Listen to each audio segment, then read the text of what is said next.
Welcome to Thursdays for the Soul. I'm your host, Reverend Dr. Chris Davies, and I'm so happy to be with you today. Thursdays for the Soul is a webinar series to care for the whole church, and our topics are wide-ranging and are focused on the spirituality and care of people. We have prayer, worship, music, psalm readings, compassionate teachings, and more. This is predictable.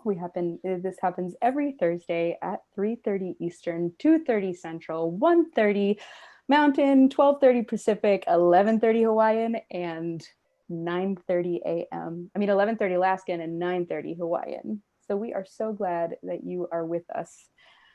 So today is Queer the Church, and I am so excited to be here, particularly because this is one of the first times that I've been so public with my own academic work, and because I get to do so beside my brother of the soul, Reverend Darrell Goodwin, who has been a co-conspirator and visionary alongside me in the United Church of Christ for several years now, where we have been collectively imagining who we are as church and who we can be in service to the gospel and in service to the call. So Darrell is a church planter, associate conference minister in the Tri-Conferences, serving in Nebraska, UCC board member, a prophet, a teacher, a preacher, an activist, and somebody that I am always honored to be beside in this work. So Darrell, welcome. I'm so glad that you are here with me today.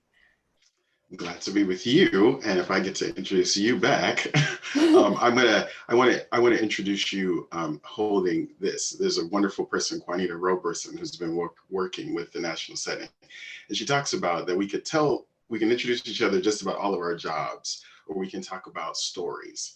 When I met Chris, one of the first things that I remember about Chris is this deep desire to make sure that everyone had a seat at the table and that voices were heard. And when people weren't either at the table or their voices weren't being heard, that you used your complete self to etch and make room.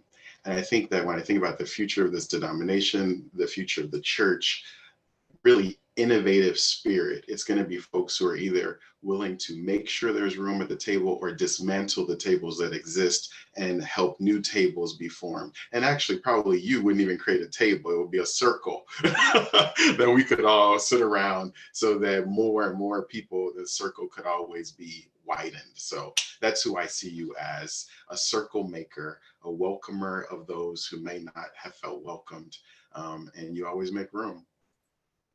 Thank you you. are awesome, and a national sighting staff person, director of the Faith Info team. Preacher, teacher, prophet, yeah. So I want to talk a little bit about what we're going to do in this space. We called this Queer the Church. And what we're doing here, first of all, let me back up a little bit. You who identify as queer, you who identify as lesbian, bisexual, gay, transgender, queer, questioning, any of those things in the spectrum, if you have never heard this before, let me say it clearly. You are beloved by God. No matter who you are, where you are on life's journey, how you define yourself into being or don't know how to define yourself yet, how you imagine yourself to be, is known by God, loved by God, and called into this work because of who you are, not in spite of who you are. So let me be very clear about that on the front end, that when we talk about the widening of the table or the widening of the circle for all people, it is not because there is anything wrong with you in your identity, but because of who you are in the wholeness of the identity that you are present here. And I feel like I cannot start a webinar about queering the church without acknowledging that, because everywhere I go, I meet queer people who have never heard that before. So true. So I just got verklempt thinking of all of our siblings for whom that is true. So in the midst of that, what we are doing on this webinar is kind of thinking through theologically and in conversation with queer theory, a queering of the church. What we are not necessarily doing is giving prescriptions for how you can do that with an ONA, in your ONA congregation, and how you can welcome people into your congregation. We're thinking about a theological level how do we do this work in the long term in the visioning? So having said that, all sorts of resources about that will be also included in the follow-up email that will be coming afterwards. So if that's what you came here expecting, there's going to be some way to get that in the follow-up email. In the meantime, a couple of things I want to do is when I want to acknowledge that the word queer itself is complicated. The first time that queer was yelled at me in hatred, I was walking home from school in high school. I was the only kid that was out in my rural town. And it was just something that was hollered out a car window on the way by. That was the first time. That was not the only time. So for me, and for many people in my generation, the reclamation of the word is a part of our coming into power, coming into self. And I want to acknowledge that for many people, that's not a word they're okay with. So that's true. It's a both and. When I define queer as a productive disruption engaging bodies and ideas beyond the normative. And we're going to talk a little bit more about that. But I wanted to acknowledge the complications of the word queer, even in this work. As a noun, like, hello, my darling queer, Darrell. Hello, my darling queer. As a noun, it's in speak. And what that means is that people who identify as such can use the word in conversation with each other. As a verb, as an adverb, as an adjective, it is for all. Queering the church, you can say that. Queer people, you can say that. All of that needs to be said in this conversation too. So just kind of to acknowledge that nuance of language, even as the language itself continues to evolve, I think is really important. So, queering the church. Let me pulling out my notes. So as I said, I define queer as a productive disruption engaging bodies and ideas beyond the normative. Darrell, as you're thinking about this work, how is it that you would define the word queer? I was situating myself in a few years ago at my church in a mill town in Washington. I had on the reader board outside of the church, "Pride is here and this pastor's queer." And I remember getting a number of negative responses from different people within the community, but also very positive responses. But I want to focus particularly on a 90-year-old person in my church who had been there for the past 50 years. And he came to my defense and wanted to wrap his arms around me to say, "Pastor, don't ever call yourself that. It is such this horrible thing." And what I said to him was, I choose to use that term for myself because I want to exist in a boundless understanding with self-identity. And so when I think about queer identity, when I think about queering the church, for me, it is pushing against the boundaries, pushing against the margins, and welcoming in this sense of boundaryless, limitless understanding of God, of how we do church, of how we are present with one another. And so I don't want to be in the box. And when I said that, even this person who had been at that church for 50 years, who was 90 years old, was saying, "Well, Pastor, can I be queer too?" And I really appreciated his understanding and his desire to also want to stretch his own imagination and stretch his own limitations. So that's the framework I think I'll be working in that queer reality. How do we stretch ourselves beyond that which maybe is familiar and comfortable and what we're sort of used to? Yeah, I love that. It touches on a couple of different things that I'm thinking about. Theologian Patrick Chang wrote a book called Radical Love, and it's just like a primer about queer theology. And he's got 3 levels of definition for the word queer. The first is like the queer identity, like LGBTQ+. The second is queer as like this shocking disruption. And I'm thinking about like theologian Marcella Althus Reed, who, wrote shocking things about the define, because as she defined it, queer theology shocks people into a new understanding of God.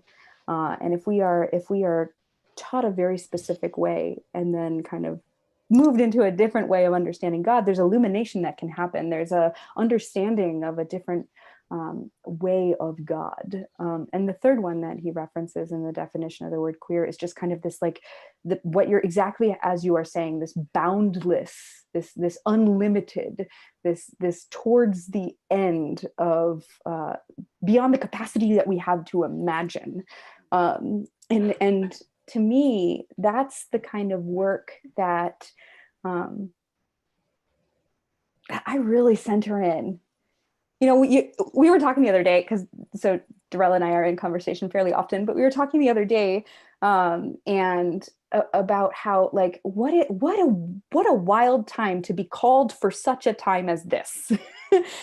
And like when I think about queer in the boundless way of like beyond the capacity of imagination, like now is a time I would not have been able to imagine.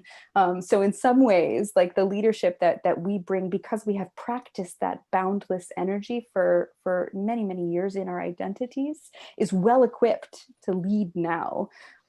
So you know, yeah, sitting with that in the midst of all of this, like how do we creatively, innovatively step into the call that God has for us, because we already know what it is to imagine that these things that we have considered you know, standard do not equal the entirety of our church, the building, the worship, the way that we've done things. You know, that we already know what it is to step beyond that which is considered normative.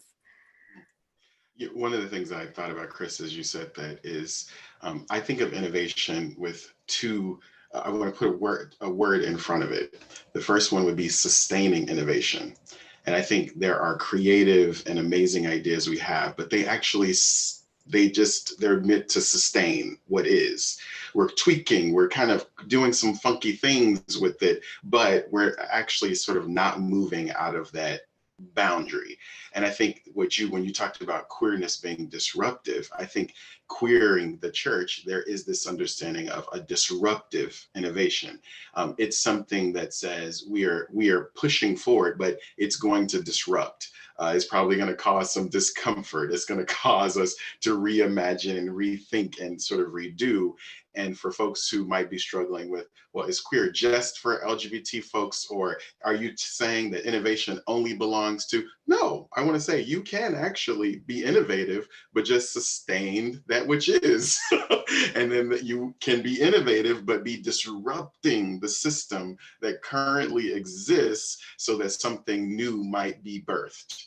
And I think what you and I are talking about in this context is an innovation that rebirths, that causes Yes. something anew, something fresh. I love that imagery of the fresh wind of the spirit. And if you're wondering, how can I queer something? I think the deeper question is, where am I sensing a fresh wind of the spirit? And that's a Yes. healthy way to discern between, am I just sustaining something or am I disrupting towards change? Yeah. You know, I think there's another nuance that's present in like queer identity and practice in terms of um, if we are thinking about how queer can be disruptive of the normative, then we also have to think about all the systems of power and privilege that we have called normative, and how do we disrupt them. So when I think about how when I think about a queer experience and the queering of something, to me that is intricately related to how am I in conversation with the disruption of white supremacy. How am I in conversation with engaging against the standards of perfection that were taught me as a white woman that I must show up as? How am I disrupting the fact that, you know, my own internalized assumptions of how I work in this world and how my power functions in this world? I have to constantly do that internal work of queering how I think about myself in relation to all others, so that the circle is widened, so that that which we consider normative now is something we look back on and saying, we did not know we didn't know.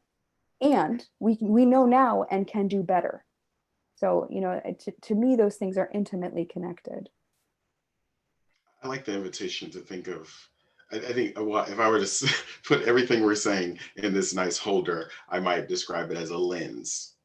And I think we're inviting people to a lens. I was talking to somebody recently about if I'm talking to a person who identifies as white about my experience as an African American person, the question becomes, what lens are they hearing me in? If we're talking about race, then race is going to be the lens that we're holding. They're holding whiteness, and I'm holding my experience as an African American. If I'm talking about gender, then I'm listening to you as my sister talk to me about your experience as a woman. I actually listen out of that gender space for me, particularly because then I'm able to realize where are the power and the privileges I have as a cisgendered male. And then that's the lens I need to be hearing so that I don't discount or push away or problematize. If you start sharing your experience as a woman and I immediately go into my experience as an African American, then we're having the balance of what some people, I don't like that term, but it's oppression Olympics. I want to talk about, well, I'm here, I know you're here, and I think even as we talk about queerness, there might be some straight identified folks that are like, wait, but me, and it's actually about listening with the lens of, I'm going to listen out of the place, where do I show up in my power and privilege, so that I might hear what is asking to be disrupted. And that balances out a dialogue in a different way than, oh, now you said that, and that's my cue for me to back out of the conversation. I think the queering lens says, let me stay in the conversation, and uncomfortably so, because what you're saying is making me accept where I have that power and privilege. And intersectionality is messy. You know, that's part of it, is that when we have these conversations, like, we are going to stumble into each other. And that, again, to me, that goes back to the disruption of like the perfectionism of getting it right all the time, that Right. like particularly white socialization teaches us, is that I am not going to get it right all the time. And, you know, Darrell and I, we've worked together so much that I have really messed it up in conversation with Darrell, and he's trusted me enough to say, let's really think about that. Like, this is coming across as that. And I can say, oh my God, thank you so much for that feedback. You trusted me with that feedback. Now I can adjust my lenses and move forward in the way that is more in alignment with the intent of what I'm trying to do, and not focusing so much on that intent that I miss the impact of what that is for you, or for other people that I am in relationship with. Yeah. Oh, this is the work, right? I mean, I really believe that God meets us in the places of discomfort. That the kingdom of God breaks in when we are uncomfortable. And if we are in that place where we are so comfortable that the slightest disruption is complicated, I mean, it's an opportunity for God to break in. So, yeah. And I think an invitation for us to fully become who we authentically are. Yeah. Everything in this life um, that experiences growth experiences that stretching that you're talking about, from our very limbs, our very skin, our whole being, right, has experienced that sense of stretching beyond that which it was to that which it now is, and then ultimately that which is becoming.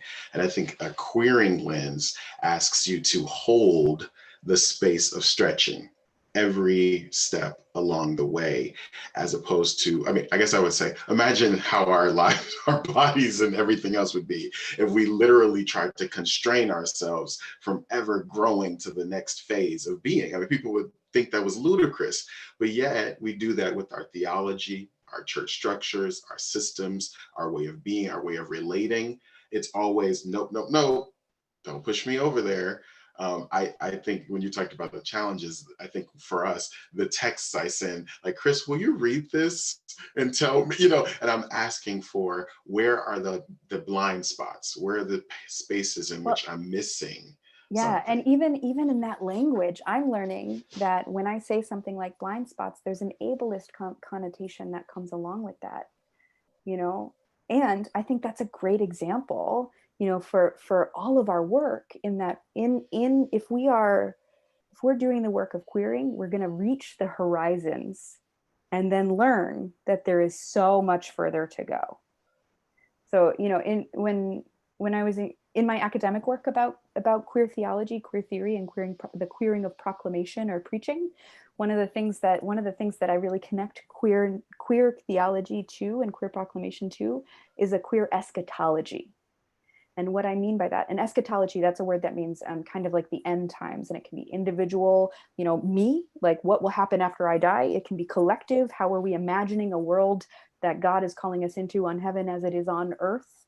So that's what eschatology means. But in the queering of the eschatology, I believe that we are that as we continue to work towards the world that God imagines on earth as it is in heaven, we are approaching that ever receding horizon. That as we get closer, we learn we have more to go. As we begin to understand the language as in its evolution, we learn that now people want to be called, people are claiming identities we didn't even know that we could have. People are standing in the midst, beyond the binary. I think that's really important to say right now, right? Because this week is like non-binary awareness day was yesterday, and this, I think it's the whole week. All of which to say, people who are called into gender beyond the binary have a particular sense of queering that is beyond, that is living into the becoming of who they are, and approaching that horizon, that then it is our responsibility, all of us collectively, to learn how we've gotten to that horizon and how much further we have to go together. I was mentioning that when I think of eschatological understandings or eschatology, I often hold that it also has been married to this sense of waiting. Well, at the end, we'll have freedom. At the end, we'll have a place. At the end, there'll be a seat at the table. And I really like you problematizing the reality of that, because I think part of queering and understanding of God's presence is the sort of claiming space now. It's being able to show up. It's sort of when our churches say, well, yeah, I mean, we're going to talk about liturgy, but it should probably be after all of these seasons. And so you have to hold, well, I guess we'll talk about it at some point. But I think the queering of that liturgy suggests, well, why is the conversation inappropriate now? Why is thinking about language something to do in the next session? Why not talk about it now? The preaching now, how the images we have in our sanctuaries now, who we have preaching from the pulpits now. I think it sort of presses you to lean deeply into those uncomfortable spaces in the present, as opposed to scheduling them. And I know that sounds funny, but a lot of us, including me, sometimes we want to schedule our discomfort. That'll be a part of our agenda for 2021. That's when we'll start thinking about changing some of these things, as opposed to inviting us into it in the present. Yeah. I see a question that's coming up in the chat about, the access of queerness and innovation and beyond. And I want to speak to that, because some of the work that, one of the ways in which I think about it, which again, it requires that you have to hold this both and the possibility of multiple realities at the same time, is that in some ways everyone is queer, and in some ways no one is queer. It is an unachievable goal. And yet here we are in the midst of all of that, living into it with identities and language that's constantly evolving, and even beyond into what we do not yet have the capacity to imagine. There are actions that you can, even if you do not identify as queer, there are actions that you are doing. There are ways in which you are holding space. There are ways in which you are widening the welcome that are inherently queer. And again, going back to Patrick Chang's definition, there's the identity queer, the disruption queer, and the kind of beyond the borders, the binaries, the beyond, which is in its own way queer as well. So there's a lot of nuance to that. And we get to do it together.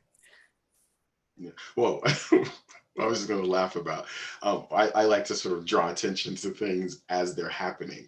I find that even the tension in having to explain queerness is actually about the disruption of queerness. It's In some ways, the normalizing. right, and we're tension between. But I've only thought it was this. But what about me over here? And how do you? And it's saying actually within the understanding of queerness, there is room for everybody. Mm-hmm. Like really no Mm-hmm. one is left out. And so I think here what might be my invitation. Find your place in the reality of the queerness, not standing outside of it, not being pushed aside, because the term itself isn't the pusher, it's us. It's when you make an invitational statement, I either find myself in that or I push myself to the margins of it. And I think this is queerness is constantly a welcoming in. No, no, you too. Come on, come on. It's like my mother telling all the kids in the neighborhood, come get something to eat. There's room, and us being like, but they're not our siblings. And my mom having a concept that if there's food on this table, anybody who needs to eat can come. So for everyone who's wondering, do I get a meal at this queering church thing? I mean, I'm telling you, I'm preparing my mama's table, and there's room for everybody. Yeah, I mean, oh, I love it.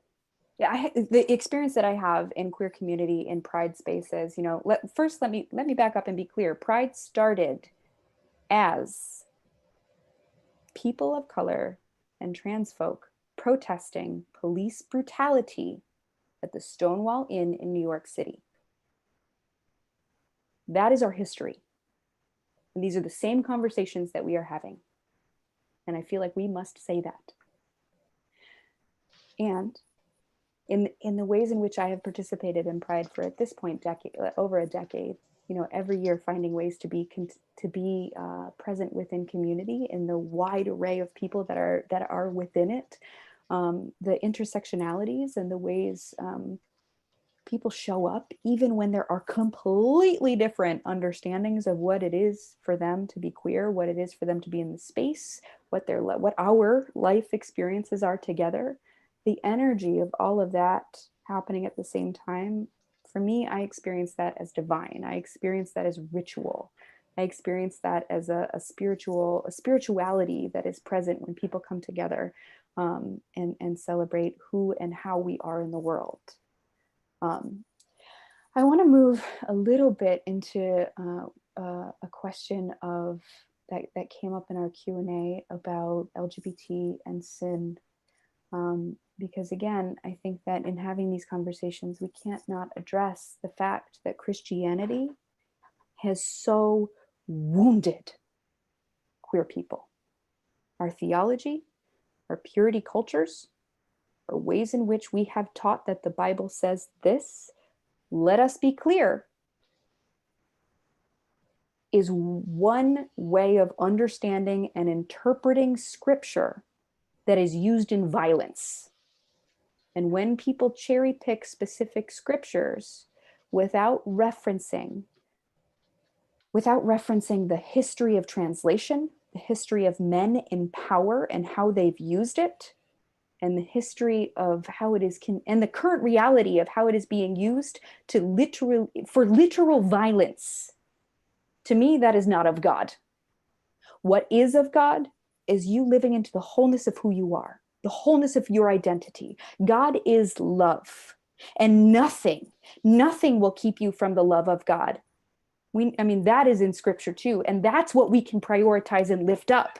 Not necessarily how do we translate the specific word. It's been said as this, but the Hebrew doesn't actually have a translation. But somewhere along the line, somebody said that's what we've held on to for so long, and used in ways to harm, colonize, and use Christianity as a weapon against the wholeness and the beauty and the spirit of people who are present alongside us even today, for centuries before and today.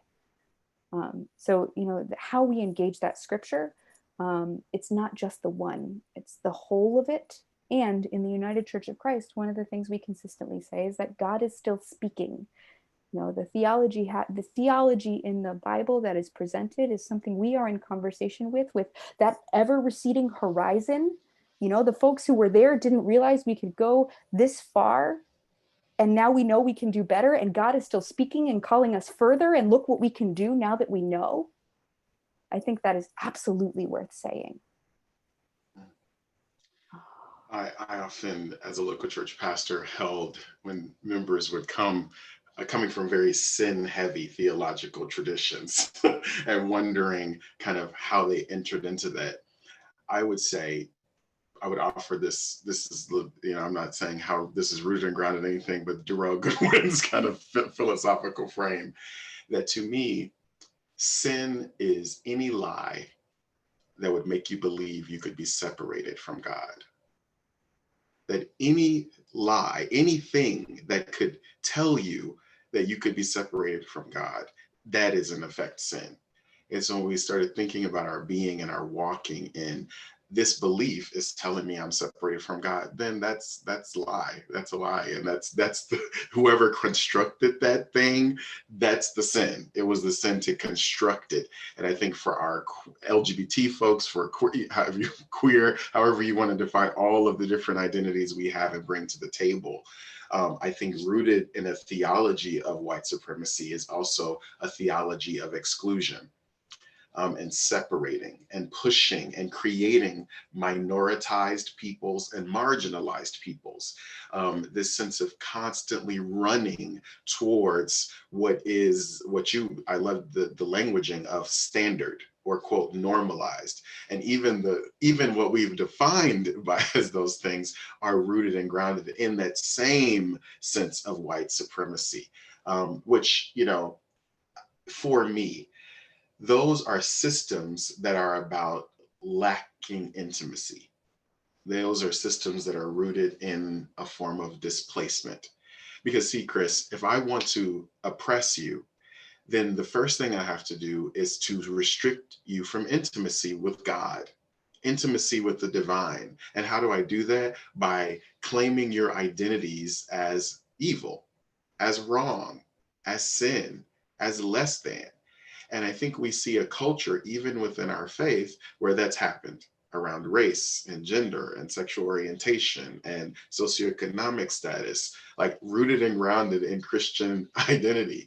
And part of queerness for me is reclaiming the intimacy that God actually loves me, all of me, exactly as I was created to be. And I invite those with us to lean into that theological understanding that I think is really, again, draws us into personal relationship, not sort of institutional construct that's meant to separate you. That was a lot, but I just need to get that out. You can get out whatever you want to get out. Your wisdom and brilliance and our collective conversation, for how we are in conversation with each other, and for how you are present with us here in the chat, in the Q&A, and watching the recording. This is something for all of us to be in conversation about. We are not posturing as experts in this, because the horizon is consistently, we aren't there yet. We're not going to get there in our lifetime. There is not a point of arrival. And that's, one of the other questions that came up in the chat a little while back was about how do we use the O&A process in our congregations so we differentiate between comfort, privilege, and safety. And I think that is such a great question, because it speaks to the fact that we will never arrive. You don't get the badge and then your work is done. As much as we would like to do that, and then again, that is rooted to the fact. I think that is rooted and connected to that comfort place of we want to say that we went to the workshop. We know all that we need to know, and now we're done. And one of the things we're consistently learning is that there is not a point of done. We are done when we are beyond ourselves and in the divine eschatology. That at that point, then our work, I believe, let me speak for myself. My theology there is that at that point, then I can become one of the ancestors that is continuously pouring into the work of visioning the future that I could not access. I want to vision a future where we are not divided by the things that are divided us, where racialized capitalism is not an outcome of one's life, where the ways in which we are treating one another are not based on how we look, who we love, and how we are in relationship with one another, but instead based on the inherent dignity that is present within a soul that is sparked by the divine love of creation. You know, that's how I want to live. And that's a goal. You know, that is the vision I have to cling to do the work that we are doing now. Because even if I can't access it, I want my great-great-granddaughters to. I want my great-great-granddaughters to live in a world where mass incarceration does not take them away. You know, I want to live in a world, you know, and I think about how, you know, we cannot create the world we cannot imagine.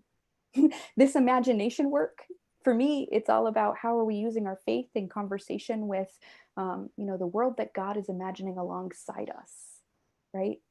I'm going to go back into the scripture because that's where it is for me. It's just like, you know, you were talking about the intimacy of God. And I think that one of the disruption points is the bodies, like the incarnation. When God got messy, when God got messy and intimate and fleshy, that is a queering that is present there, you know, in the incarnation of Jesus, who I must say is Jesus born of Mary and of God. In that creation of man, there is not a Y chromosome. How is it then that we say we have what we can do to determine whose gender is where and how we are defining gender based on, you know, your chromosomes or whatever? We can't. God is creating even God's self in an incredible way of being that is outside of a binary. You know, and there's all of these queer places in scripture that come up again and again and again as Peterson Toscano, who's a scholar of biblical literature, said, like, one of these places that I love to lift up, he talked about how in the Hebrew Bible, the only word, when we're talking about Joseph and the Technicolor Dreamcoat, or, you know, the only word for coat appears one other time in the Hebrew Bible, and it means princess dress. So if we imagine that Bible story to then think, well, if Joseph was wearing something that was, you know, cross-dressing, then it makes a lot more sense why his brothers got violent if they are threatened by the same binary that people today are threatened by when they get violent in response to people showing them that there is another way. Oh, I'm getting on my preacher box. Ooh. You, my friend. There's a number of things happening in chat too as you're sharing, and so I want to speak to a couple of things. The United Church of Christ, there is an assumption that within the UCC, in some ways, we know these things, like what you're saying and what I'm saying, we know them.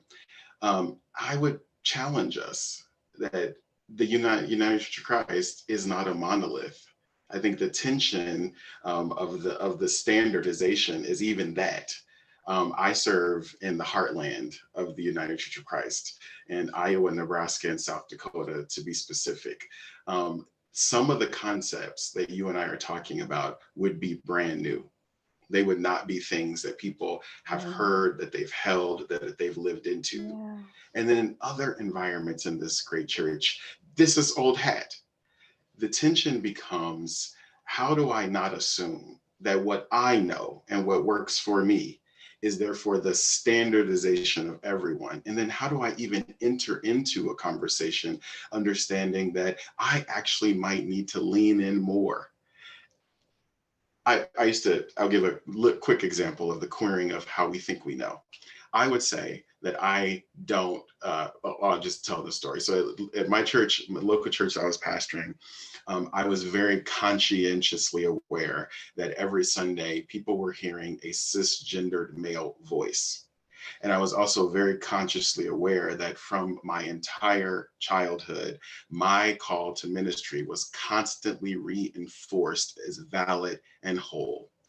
And every member in discernment in my church was cisgendered female and or trans. And so I thought, oh, I have a great plan for this, Chris. So every November, we're going to have Women in Ministry Month. It's 5 Sundays, every single Sunday, a different cisgendered woman or a female identified person is going to preach. And this is me interrogating sexism. And for many people, that was great. They loved it. They were so thoughtful. The women, female identified people who came to preach was thank you, And one day it slapped me across the face that even to create a Women in Ministry Month was rooted and grounded in sexism and privilege of my cisgendered male identity. And I think when we talk about creating a space, we have to understand that even in the language of the space we are going to create is rooted and grounded in our privilege. I'm going to create this space for you because I believe I have the power and authority to do so. A trans woman who I was interviewing recently said to me, how dare you, it was to a group, but I took it personally too. She offered, how dare you assume you can create a space for me? God has already done that. What I need you to do is get out of the way with your systems and your structures so that I can just be. And it's blew me away, right? Because how many workshops have I done about creating space? How many dialogues have I had about making room? And what if I just decided that I actually was, that even the process of that was coming out of my own power and privilege, and that I needed to interrogate that first so that I can be a companion to my sibling, as opposed to feeling like I had the indelible power to make these things happen.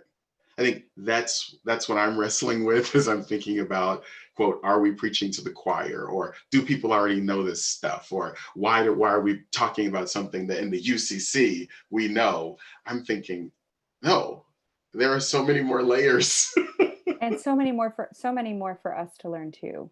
I want to be Yeah. clear about that if this is something that is consistently moving, then it's my work to be consistently learning. And I know that much of our conversation here has been a theoretical and theological conversation, which is what we said we would do at the front end. And if you're looking for resources about how to do that, that will come out in the follow-up email with lots of resources about how to connect into some of the actualizations of this. What I will also say is that when I think, again, my work here, when I think about queering the church, I'm not only thinking about how are we doing that within the institutions of church that we have centered our Christianity within in the United Church of Christ, but how is it that Christianity will still be a relevant conversation for my great granddaughters? And we can look around and see that so much of this is changing, and that's okay. Like, that is okay. Our faith will continue. The gospel will continue. The work that we are doing together in carrying the faith that has been passed to us by our ancestors is work that we will continue to do no matter the container that it is held within. And that feels very, very true for me. To say too, I have chosen that the United Church of Christ is a place where I can continue to do that work and find a home in that work. I'm really happy to be present in that way here. And that is very, very true. I kind of want to close for my part by telling a story. And this is about a queering of liturgy. And I call this the liturgy of the margins. And it's a demonstration of the way in which our theology is moving outside of the institutions that many of us have been raised up within. And this is about a couple of years back. I was at the Festival of Homiletics and found that it was a very interesting space because I was, often the youngest person in the room, consistent. Well, that's okay. Often the youngest person in the room, and the messages that were speaking were messages kind of calling folk into things that I, was just kind of like, this is, yeah, I'm aligned with everything these brilliant preachers are saying and still am. And found that it became clear to me that the queering of the festival wasn't necessarily happening from the pulpit, but on the margins.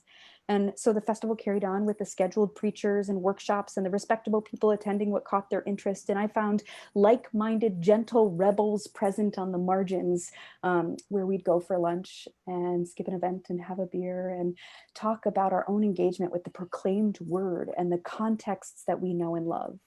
And as we were laughing, I'm telling the story, as we were laughing around lunch, one of the people at our table full of, folk who are doing this work said, I've never been baptized.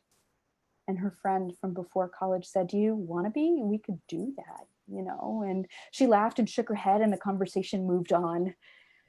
So we went to more sermons and arranged to go out at that evening at what I think is a hilarious adventure of a bar in Atlanta, Georgia, Sister Louisa's Church of the Living Room and Ping Pong Emporium, where irreverence and near mockery of Christian dogmatism is literally painted on the walls. And there are choir robes for karaoke and church pews to sit in at this bar, and the borders and couches that resemble the discarded couches of the upper room youth groups and hideouts in the churches of our youth. And there are cheap drafts and liquor specials and hot dogs. So there are regulars who go to this bar, this place that they call church, and find community and common experience. Regulars of old white blue collar workers, young Latina OX Catholics, and frat boy ping pong enthusiasts. There's a Presbyterian priest, a young queer, who sits in the corner and talks to their parishioners. The bartenders know the crowd and drinks and explain what the concept of church is to all who walk in, while opening a tab and watching newcomers look around at the images desecrated or consecrated, depending on your view, with the art of one holding the pseudonym Sister Louisa. Under the flying nun mannequin wearing pink lingerie, and beside the image of the white Jesus with the eyes that follow you when you walk around the room, holding the caption, I want to be inside you, Jesus. We brought our beers to sit in community and discuss the dissonance that we were experiencing as young folk at the festival in the margins. And the one unbaptized in our group said, I was thinking about it. I think I really want that. Their pastor and best friend from college leaped to attention and glee, saying, really, we could do that right now. Energy gathered. The excitement was within the group of mismatched Festival of Homiletics gentle rebels rose, and the one unbaptized got nervous, drawing from her roots within the Presbyterian tradition. As she wondered aloud if it would count in the eyes of God, those assembled, including 4 ordained pastors, assured her that yes, we were her gathered community, and yes, God was indeed smiling on this moment of queer becoming. And as her best friend came back from the other side of the bar smiling, the anxiety of the one unbaptized lessened and her faith deepened. Reverend best friend said, you'll never guess what the gallon's jug of water over there is called. We waited. The fount this. The fount. Through the fount in that moment, God spoke. And as we gathered together in a dimly lit church bar and prayed together for the blessing of the water and the crowd, we called upon the word that has been through creation and named beloved at his own baptism. We acknowledge the spirit and the place in the queer gathering of community from around the country to welcome her and affirm her in creation of God's love. We covenanted to be her church community from wherever we are. And we still check on her, leaning in to the opportunity of social media to allow that to happen. The outward and visible sign of the invisible grace poured over the head of the one now baptized and held in community and care. And then, queerly beloved, we sat in awe in the dingy little church bar, wondering about grace and space and the work of the divine, even and especially in moments like that. The divine God self queered the festival on the margins. The context of the experience in the bar left those in attendance deeply moved for Christianity becoming outside the institutions that have held grace, sometimes captive. We left filled with spirit, hopeful that our ministry went beyond the generations before us to whom we've learned to minister from whom we've learned to minister, and into a space with our peers, showered in reverence and held in grace. To me, that experience is one where the queering of faith goes beyond the institution and into the ways we can imagine together, not because of the structures we've made for ourselves, humans in the world, but because of the faith that Christ calls us into and that God calls from us to show up for each other. A demonstration of queering liturgy and queering the church.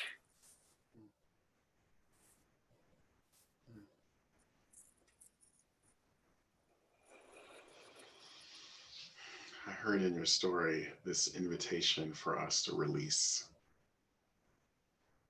those things which we've held so deeply and so poignantly as valid, true, and whole, and to invite ourselves to imagine, interrogate, and maybe even press in the places where each of those things might have a different face, might have a different lived experience, might have more room for the glory of God to be manifest. Thank you. Thank you. You know, I'm so grateful for the authentic experience to be present with you. I'm so grateful to all of you who are watching now or in the recording.